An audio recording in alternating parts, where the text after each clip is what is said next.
tutti, io mi chiamo Giovanni Sreda, lavoro per Portale Sardegna, che è uno dei primi portali online nati sulla Sardegna 10 anni fa, quindi che ha scelto, quando ancora nessuno pensava di poter promuovere a livello turistico la Sardegna online, di farlo con questo nuovo strumento. Mi occupo del marketing, sono molto contento di lavorare in un'azienda giovane che cerca sempre soluzioni innovative, perché lo spirito proprio dell'azienda è quello di riuscire a trovare quello strumento innovativo che sia fruibile, quindi possa essere usato per tutte le azioni che possono essere utili nel creare non solo la vendita di un'esperienza, perché di quello si tratta, non della vendita di un prodotto, ma di un'esperienza, ma anche la fidelizzazione del cliente, la condivisione della passione per un territorio.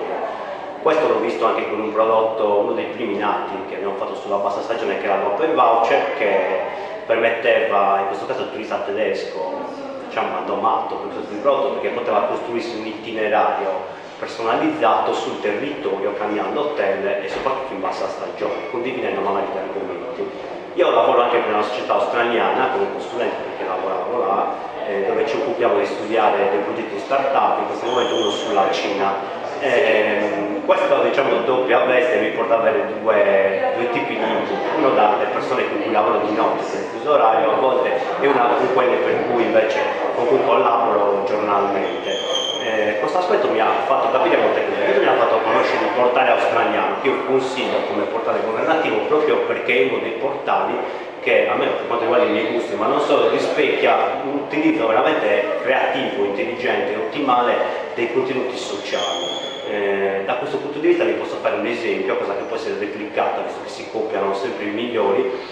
dell'importanza della condivisione degli argomenti e della passione. Loro avevano lanciato una campagna marketing strutturata a più livelli, il cui elemento principale interessante che ricorre era quello della creazione di una geomappa interattiva e emozionale del territorio, in cui gli australiani, chi più di loro può promuovere un luogo, un'esperienza, un edificio, un monumento, si mettevano in gioco, facevano dei video, delle foto e dei racconti che attraverso una mappa georeferenziata possono essere usati per capire dove spostarsi, cosa può essere appassionante o cosa meno. Una mappa funzionante ed emozionale. Da questo punto di vista un aiuto che possono dare i social media è quello non solo di mettere insieme le persone su argomenti e contenuti magari ignoti, quindi non conosco questo strumento, te lo segnalo, su passioni,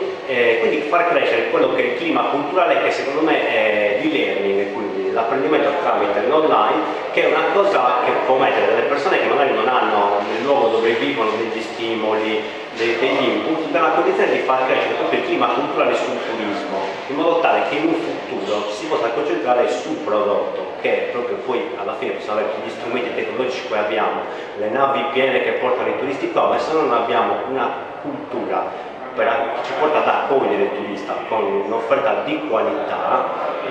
rischiano di divenire degli strumenti che non possiamo usare, un po' come la macchina del computer senza il linguaggio operativo. Questo evento di oggi quindi mi fa piacere che si faccia in Sardegna, ci siano delle persone che con passione si riproponiano a questi argomenti, e l'invito mio, la speranza è che queste piattaforme, questi community possano aumentare questa cultura. Vi ringrazio e vi auguro buona.